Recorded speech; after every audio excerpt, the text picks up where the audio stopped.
Hi, this is CJ. Welcome to Don't Toy With My Heart. With over 9,000 views on my main channel, this one really is a fan favorite. Follow Jimin as he struggles through the crowds and big box corporate greed on his mission to capture the hottest toy this Christmas for his niece. Will he find it at the magic shop? Or will he find much, much more? You can help keep these audiobooks free for everyone by joining the channel here on YouTube or the Patreon at patreon.com/CJMoon. You can find the original video version of this story as well as so many more on my main channel. All links are in the description. So take a break from the Christmas chaos and get cozy. I hope you enjoy the story. You're joking, right? No. Jimin could hear the smirk in his brother's voice all the way from the other side of the city. He'd been waiting to throw something like this on Jimin. Jimin could just tell. So you feed it and it poops. And then you have to clean out the litter box. So why aren't you just getting a real cat? It would be like half the price. Because then there would be real poops instead of just plastic ones. And those smell. I don't want that shit in my house. Literally. Fine, Jimin said, pressing his lips together. Where do I get one? That's the trick, G. Hyun grinned. They're sold out everywhere. Great. So it's expensive and exclusive. Yep, it's the only thing left on our list we haven't been able to get. And you'd never disappoint her, his brother beamed. It's why you're her favorite uncle. I'm her only uncle, Jimin grumbled. He had been set up. Again, he should have known something like this would happen when he asked what his niece wants for Christmas. But gee, Hyun was right. He would never disappoint her if he could help it. So how am I going to get this thing for her if it's sold out everywhere? Well, there's one place we haven't checked yet. It's a long shot, but they might have it. Okay, where is that? Toys Are You? Wall fart. He was already dreading the mobs he would have to push through to get to the toy section. Not too obvious. It's a small independent toy store in Mapo. Do call Magic Shop. I've heard good things about it, so you should probably start there. I'll message you the address. Good things that... There was something in Ji-hyun's tone that he didn't trust. His brother was up to something.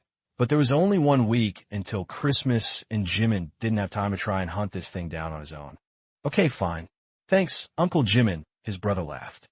I'll see you at Yama's on Christmas Eve, right? Yeah, I'll be there. Okay, see you then. Oh, and tell JiKook I said hi. Who? What? But Ji-hyun had already hung up. The toy shop had not been easy to find. Tucked down a back alley with an unassuming brown door and only a small display window, Jimin had walked past it twice before noticing the small hanging sign with a golden scrolling magic shop above him. He brushed the snowflakes out of his hair as he entered the cramped space. They might be independently owned, but they were clearly trying to compete with the variety the big box stores could offer. The shelves were crammed with stock and all meticulously labeled, even if they weren't in the best handwriting. And it wasn't just the shelves that were crowded. If Jimin had problems finding the shop, many others clearly didn't, as he had to jostle his way through the small store towards the shelves that looked most likely to hold the toy he was searching for. Jimin was picking his way past Barbie and My Little Pony merchandise when a female voice at the counter made his ears perk up. She was well manicured, wearing a Chanel dress coat, and practically dripping in luxury cosmetics. Do you have that itty-bitty kitty toy? She said, forcing the unpalatable words out of her mouth. You mean the one that poops and comes with its own scoopable litter box? The woman grimaced so hard it practically broke a wrinkle on her Botox forehead. A perfectly appropriate reaction in Jimin's opinion. And anyhow, he'd never judge someone having surgery if that's what they wanted to make them feel better about themselves. But it was the man behind the till that really caught his attention. He was tall and broad-shouldered, with a thick chest, visible tattoos, and an ear full of silver piercings. But his eyes, oh wow, his eyes. It was like Jimin had fallen into a night sky looking at them. I think we have one left, just over here. You know, refill for the litter are extra, right? Shaking himself, Jimin quickly bolted towards the area the shopkeeper and the woman were headed. But a pregnant woman audibly complaining to anyone listening about the lack of a stamp of origin on the organic wood toys for her soon-to-be-born angel got his way. And by the time he had agreed with her that deforestation was indeed a terrible thing and carefully stepped around her, he missed his chance. Just as he reached out, Gangnam woman swiped the toy from the shelf, leaving his fingers to brush through the empty air where the seemingly last on-earth plastic pooping feline had just been. Wait, please, I need that. Both the woman and the handsome man turned to stare at him. Had he sounded desperate? Yeah, probably. But he was fine with appearing desperate, because in all actuality, he was. I'm sorry. The woman looked disdainfully at him, as if he was something an overpriced plushy cat just pooped out. Please, he begged. It's for my niece. Well, it's for my daughter. She's coming home from boarding school, and I have to have everything just right for Christmas, she prickled. Isn't there something else she wants instead? Jimin gave her his best set of puppy dog eyes, which was a total fail. Please, I'll give you double the money for it. Do I look like I need your money? Clearly this approach wasn't going to work, so instead Jimin turned his attention to the shopkeeper, as ultimately it would be his decision who he chose to sell the item to. Right? Please. He looked down at the man's firm chest towards a name tag pinned there. Please, JiKook. Wait, JiKook? You're JiKook. Oh, hallelujah, Jimin thought. Maybe he hadn't in here after all. Nice to meet you. I'm Ji-hyun's brother. He sent me here. He said to say hi. Jimin beamed. The response he got in return was not exactly what he was hoping for.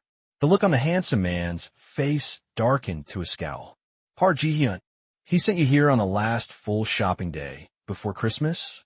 Specifically to buy this toy, right? Sure. Yes. Jimin said, far more tentatively. The cat thing, it's for his daughter. She's my niece. He explained further, which was kind of unnecessary because, of course, if he was smart enough to own and run his own store, JiKook certainly would be able to work out that his brother's daughter was his niece. Jimin knew he was rambling a bit, but this wasn't the reaction he was hoping for when he mentioned his brother's name. So please, he bit his lip nervously. Please will you sell it to me instead?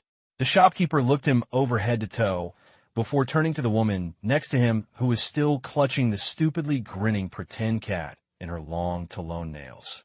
I can take payment at the counter when you're ready, madam. Feel free to continue to browse in the meantime. And before Jimin could say another word, he filtered his way back through the crowd to the till. The designer-clad snob threw him one last smirk before turning on her Louboutin heel and following him, leaving Jimin staring after them speechless. By the time he pulled himself together, the woman had a paper shopping bag in hand and was just closing the shop door behind her. He couldn't figure out what just happened. His charm rarely failed this dramatically. Jimin thought about messaging his brother, since it was Ji-yoon's name that seemed to be the trigger, but at this point he didn't trust him enough to get a straight answer out of him. Instead, he humbly waited for the cue at the till to thin before approaching the man again. He watched as JiKook served customer after customer, each with the same patient smile and gentle demeanor. He answered questions about video games, Pokemon cards, and even produced the certificate of origin for the aforementioned organic wooden toys, all with the same expertise and genuine enthusiasm. So, as you can see here, he said as he pointed out paragraphs on the document he was showing the heavily pregnant customer. We have full visibility of the supply chain, so we can guarantee that all our toys come from sustainable woodlands. And we even make an annual donation to a tree planting scheme to balance any carbon emissions of the deliveries. The woman left happy, carrying 2 large bags loaded with toys Jimin was sure her child would barely touch. Jimin had seen it so many times in his friend group. For all the goodwill in the world, oh, my child will never play with anything other than wooden toys, gave way to pleas for the love of God. Take this iPad and be quiet already by age 3. The doorbell jangled as she left, leaving just Jimin as the sole remaining customer. You're still here. JiKook looked surprised. Surprised, wasn't annoyed though, and Jimin could work with that. Yeah, look, I'm really sorry for whatever Ji-hyun did to annoy you so much. I'm not sure what it was, but if it helps at all, he annoys me too. Constantly. But I really do need this itty-shitty kitty thing, so I was hoping that maybe you could tell me if you think you'll be getting another one in stock. Or if you know of somewhere else I could find one, he asked very, very humbly. He stood still, eyes respectfully downcast as he waited for JiKook's response. And waited. Finally, wondering what was happening, he looked up. The shopkeeper was still watching him, a much softer look on his face, and a tint of pink on his cheeks. You weren't lying then? You really do need one. Yes, Jimin answered, confused. For my niece. Why would I lie about that? Well, Jihyun has been known to. JiKook stopped and sighed. He's a great friend and all, but he just can't keep his nose out of my love life. He sends people into the shop all the time, asking for the most ridiculous things because he's trying to find me a new boyfriend. So I kind of thought he was doing the same thing with you. Oh, from the reaction, I thought you really hated him or something. No. He's actually a good guy. I just wish he'd stop it. It's embarrassing. From what JiKook just said, Jimin picked out two crucial pieces of information. That he was single, and two, that he is gay. Both vitally important, but unfortunately neither would help get this stupid cat. Jihyun being embarrassing is something I think we can both agree on, he smiled. And I'm sorry he keeps trying to set you up like that. I mean, especially if you aren't looking to date. He does the same with me all the time, but the guys are never a good match. Nice one, Jimin. Casually dropping in that you also are gay and single. Thumbs up. Well done. He cleared his throat. But anyhow, I don't suppose you can help me find one of these toys before Christmas? As much as Jihyun annoys me, I really don't want to disappoint my niece. Not after what happened on her birthday, he muttered, but JiKook had good hearing and was curious to boot. Really? What happened on her birthday? He asked innocently. I bought her a keeper for the day experience at the zoo.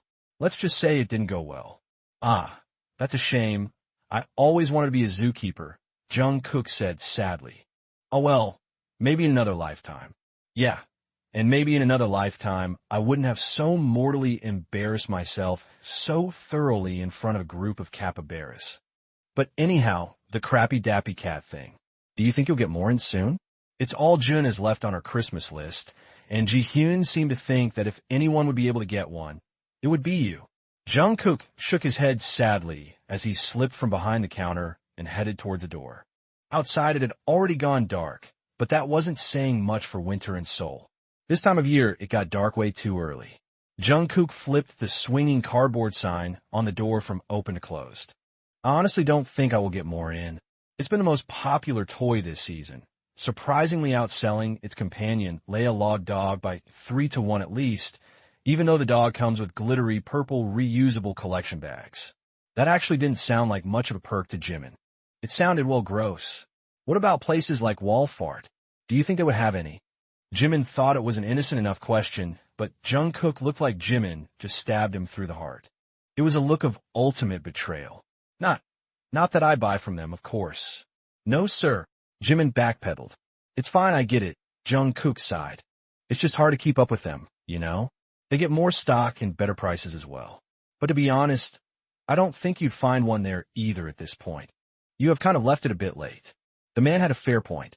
It wasn't exactly Christmas Eve, but it was close. After speaking with Jihyun, though he'd gotten busy at work, and then Tae asked him out for Christmas drinks, and then there was dinner with Jean at their favorite restaurant before the festive menu finished. He'd been busy. Okay, he had to admit it. He fucked up. He must have looked as dejected as he felt, because JiKook seemed to take pity on him. Hey, it's okay, he smiled, all soft and reassuring. I'll help you track one down, okay? Really?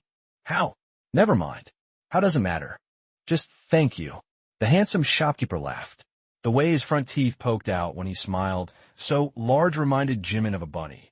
A very tall, well-built, muscular-chested bunny. But a bunny nonetheless. You're welcome, Jimin.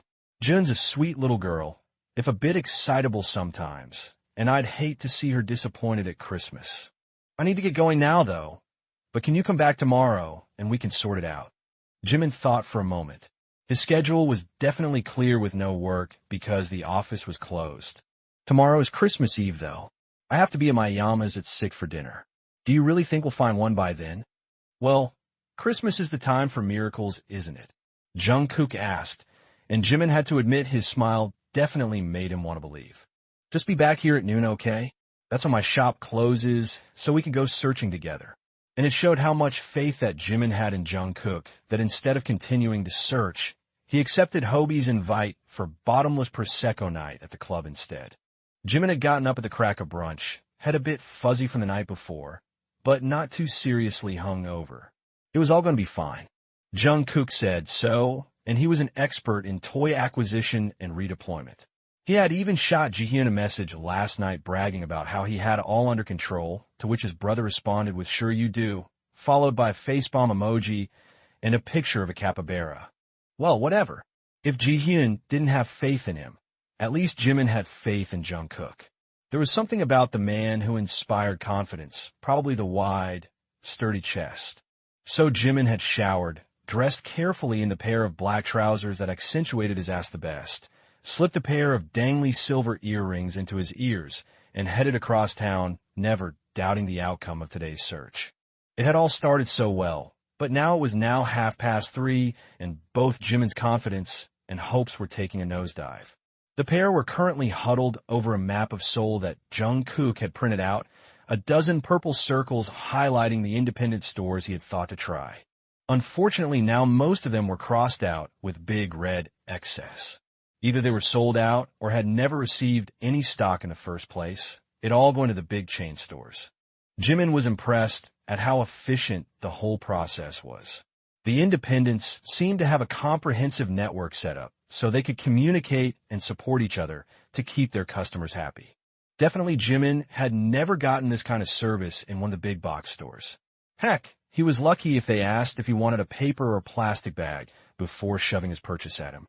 But try as hard as they might, things weren't looking good. Well, not for Jin at least. For Jimin, things weren't looking too bad at all. As the hours wore on, the pair had moved closer together. Thigh against muscular thigh, shoulder to bulging bicep. Jimin was acutely aware of the way JiKook moved as he reached across him for the highlighter pen, and how his hair smelled faintly of apple as he leaned over to plug his phone charger in. And well, by the way JiKook seemingly found excuses to lean over into his personal space frequently, Jimin could tell he wasn't the only one feeling the attraction between them. "I'm really sorry, Jimin. I thought for sure we would have found it by now." He glanced at the clock over his shoulder, then opened the contact list on his phone to try the next number. "It's completely fine, JiKook. I really appreciate all the help. I really hate that Jun is going to be disappointed, but I have to admit it's been really nice to spend time getting to know you." Between calls, the pair had talked easily, the conversation flowing comfortably from their mutual hometown of Busan to their shared love of dance. Though the situation could have made it incredibly awkward, it was effortless. More than once Jimin caught JiKook's eyes lingering a bit too long on his lips, and more than once Jimin's did the same in return. There was a little mole just below JiKook's lower lip that looked just so kissable. "You too," JiKook whispered. He was leaning in close, so close. And then Jimin's phone went off, the raucous message tone of his friend Seekjin's laugh splitting the air and making them both jump. Jimin had thought using the tone was a hilarious idea at the time. Now, not so much. JiKook cleared his throat as Jimin checked the message. "Shit," he said as he let out a long breath. "It's Jihyun. Yama wants me there for 5 instead of 6 tonight. How long does it take you to get to your Yama's house?" JiKook asked worriedly. "About 20 minutes from here. It's not too far, but that's if the subway is running on time." Ugh, he was never going to hear the end of this from his brother. And it's not just that he didn't have the right gift for Jun.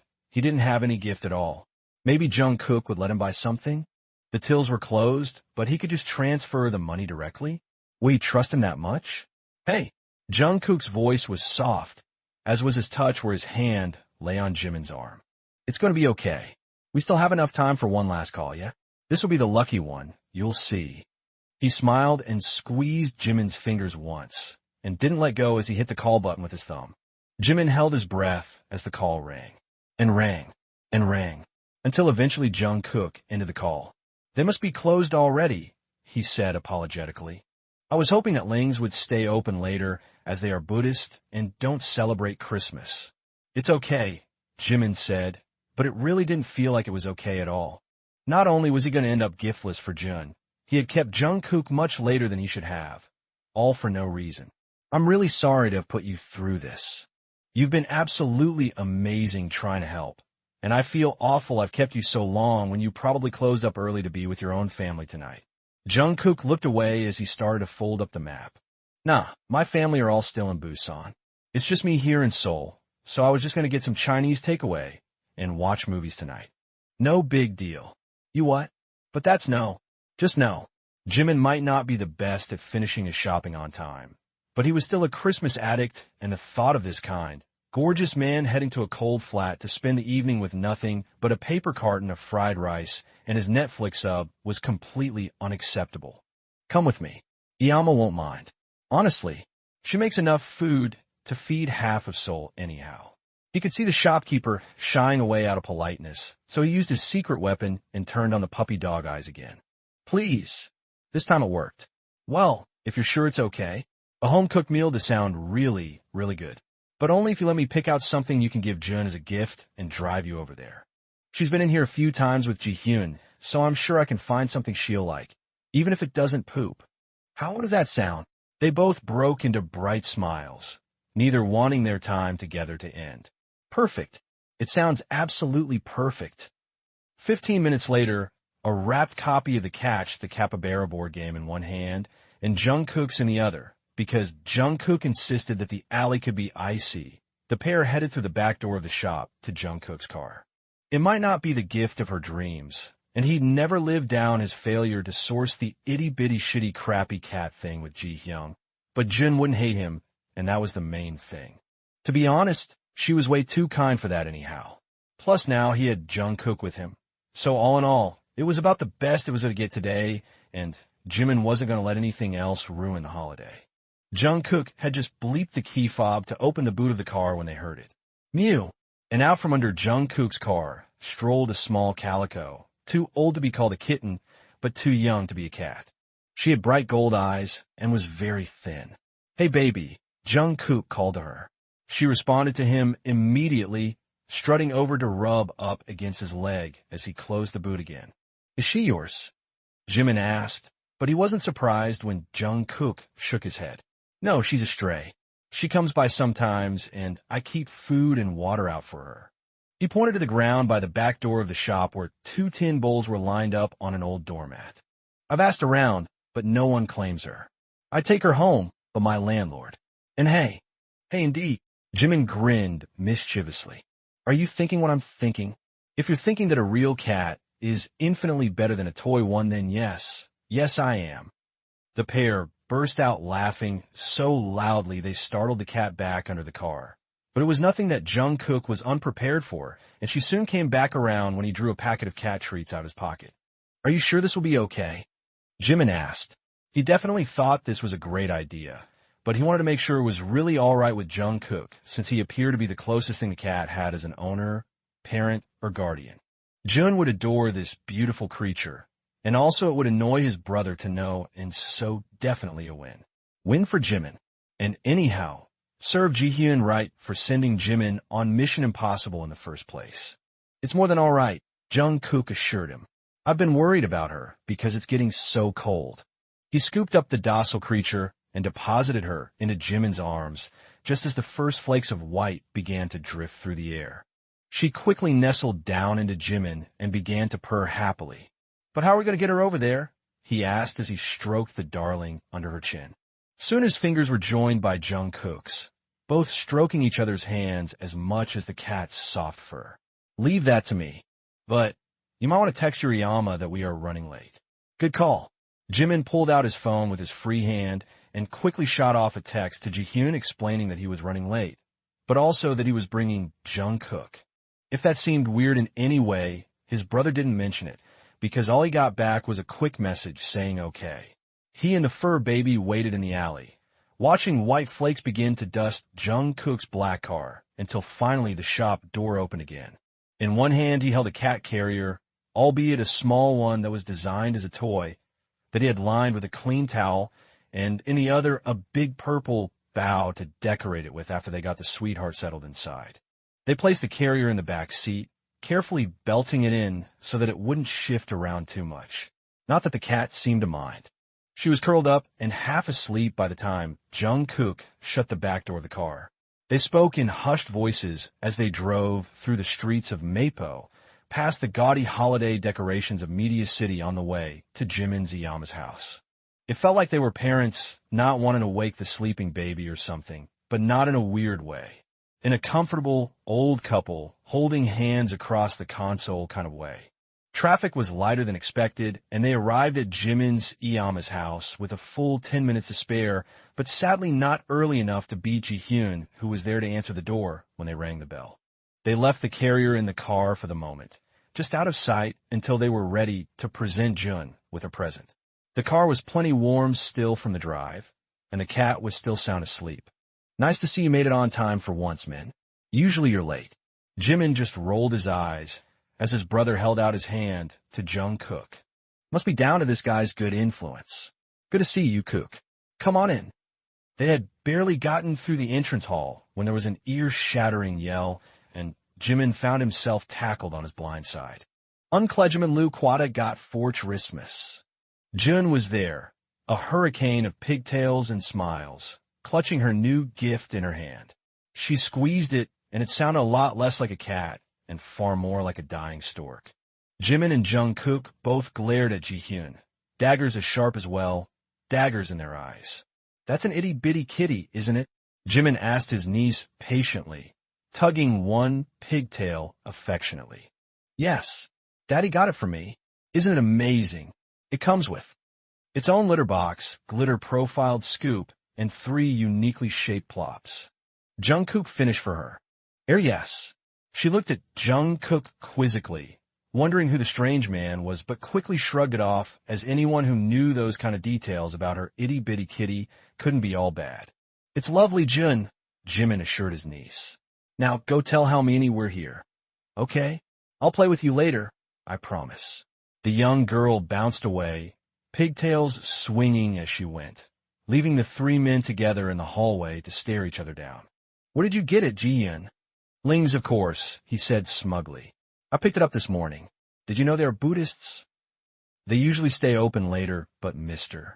Ling was eager to grab a takeaway and watch Netflix with his family tonight, so I convinced him to close early. The grin on Ji-hyun's face was infuriating. Did you now? JiKook glared. And you didn't think to tell Jimin or I so that we could stop searching? Jimin's brother shrugged. Must have slipped my mind. Were you guys together long then? He asked not. So, innocently, before they could answer, Jun was back, with Jimin's mother in tow. After she was introduced to JiKook and everyone was sufficiently hugged, Jimin felt the time was right to spring their own surprise. So, Jun, you didn't think I'd forget you, did you? Would you like your present from Uncle Jimin now? The girl was still clutching the plushy pooper in one hand, but looked up eagerly. Oh, yes, please. Her father looked smug. Clearly he thought he had bested Jimin, and there was no way he was going to be able to best him in the gift-giving department. And though he didn't know it yet, clearly he was wrong. Okay, sweetheart, go with Daddy and Halmoni to the living room, and wait there with your hands over your eyes. JiKook and I will be right there. Tossing one last look over his shoulder, Ji-hyun followed his daughter deeper into the house. Now alone in the entranceway, JiKook took the opportunity to pull Jimin a bit closer. He leaned forward, whispering in Jimin's ear. Are you really sure about this? Jimin could have sworn he felt JiKook's lips brush against his temple, and his eyes closed softly. Never been more sure in my life, he replied, only realizing after he said it that he hadn't been referring to the cat at all. Pulling back reluctantly, JiKook slipped his shoes back on to head to the car, while Jimin held the door open for him. Once they had arranged the bow prettily on the carrier, Jimin called out to the family in the living room. Are you ready? Do you have your eyes closed, Jun? Ready. As they turned the corner, just in time to ruin the surprise, the sweet stray finally woke up from her nap and gave a little mew. Jun's eyes flew open at the sound. Uncle Jimin, is that a real cat? Yes, baby. All for you. Jimin grinned, watching with glee as Ji-hyun's eyes bugged out.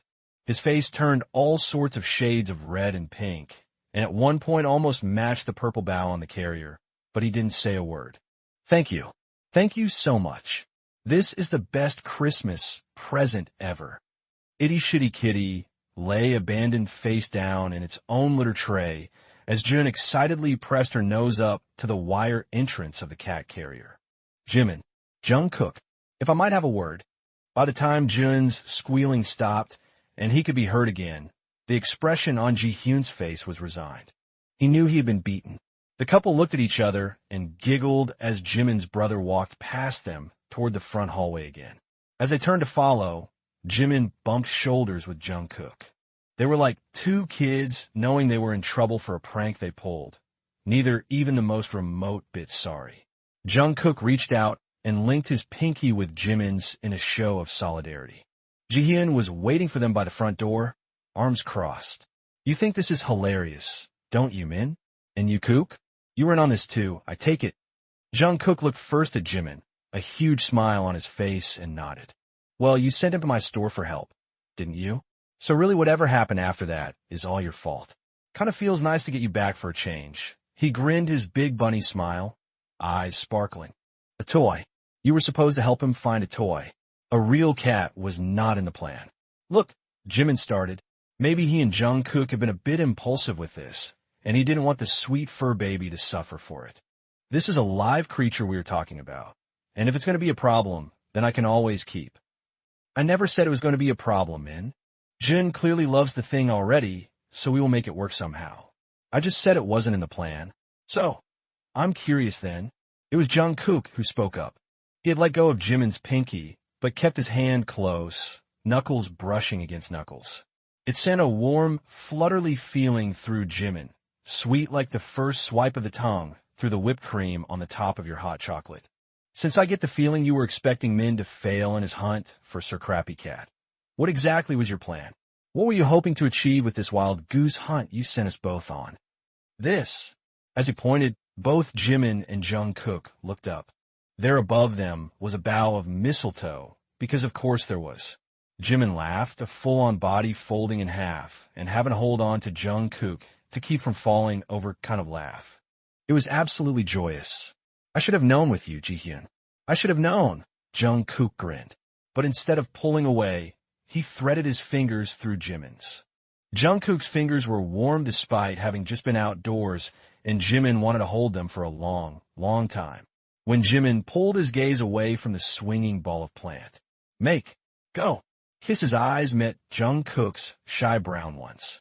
They were still full of enough stars to fill a night sky, but this time the sky they wanted to fill was all his. So, JiKook said bashfully, "What do you think?" Jimin's gaze dropped, lingering on that little mole under JiKook's bottom lip yet again. He stepped forward and tipped his head back, lips parted. I think that maybe this is just the miracle I needed at Christmas. Not an itty-bitty kitty. JiKook smiled as he wrapped his arms around Jimin's waist. Definitely not an itty-bitty kitty. Just to be clear, I don't come with my own scoopable litter tray, JiKook teased. It was such a goofy, dorky joke, and Jimin's heart melted with how adorable it was. I think I'd still feel this way about you. Even if you did, he laughed. Oh, and what way is that? JiKook was leaning in so close. His lips brushed against Jimin's as he whispered. That being with you would make every day feel like Christmas. And with that, Jimin closed the gap between them, his lips pressing against JiKook's warm and soft, reaching, exploring. He felt JiKook's arm tighten around him, pulling him into him. It felt warm and safe. Jimin let his lips part and swept his tongue lightly across that little mole, just as he has been wanting to do all day. It tasted much, much sweeter than chocolate. Ahem, I'm still here, you know. In all their enthusiasm for the holiday mistletoe tradition, they had completely forgotten Jihyun was there. The couple fell apart in a fit of giggles, but JiKook kept his hand glued to the small of Jimin's back. Jimin could feel his cheeks flushed, embarrassed at what his brother had just witnessed. JiKook, on the other hand, was not so shy at all. Your own fault for not leaving then. He smirked and leaned in to kiss Jimin again on the cheek. Jihyun threw his hands in the air. Ugh, fine. Well, at least I am done having to find both you losers' dates. Think of all the free time I'll have now.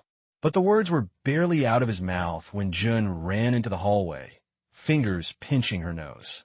Daddy, my new kitty did something really stinky in the carrier, and Halmoni said need to come clean out now. Jimin, you brought the cat so. Nope, Jihyun. That sounds like a you problem. Jimin grinned before grabbing JiKook's hand. The feel of it was quickly becoming addictive. Fian, He huffed as he stormed towards the living room, leaving the pair alone under the mistletoe again. As expected, they immediately picked up where they left off, hands gripping and lips melting against each other. They probably would have carried on until New Year's had it not been for the polite cough of Jimin's Iyama. They were the ultimate in busted. "Dinner is served, you too," she said with a sly smirk on her face. She might be in her 60s now, but there was no mistaking the firecracker look in her eyes, and Jimin didn't want to go anywhere near thinking what she and his appa still got up to these days. Oh, and for the record, it's not each other. Jimin wiped his lips while JiKook tucked his face into Jimin's shoulder, about to die of embarrassment. Jimin took the opportunity to duck his head and whisper naughtily into JiKook's ear, "Dinner might not be, but I'd definitely be up for a bit of dessert later." The younger let out a squeal of laughter, quickly retaliating by reaching in to tickle Jimin. They were under pressure to get to the table, though, so the mischief couldn't last too long, and ended in one of the warmest hugs Christmas has ever seen. There, under the mistletoe, JiKook kissed Jimin on the cheek one more time, feather-soft lips on satin skin, and whispered while looking into his eyes, "Spend New Year's Eve with me? I'd love to. This one and the next. And every holiday in between." Thank you so much for listening. I know the world is a hard place right now, and I really hope this story brought a bit of comfort to your day. If you enjoyed the story, please remember to like and subscribe and turn on notifications so you'll be the first to know when a new story is released. You can find the written version of this and all my stories on my Patreon for free at patreon.com/cjmoon. I love you. I purple you. Sarangay.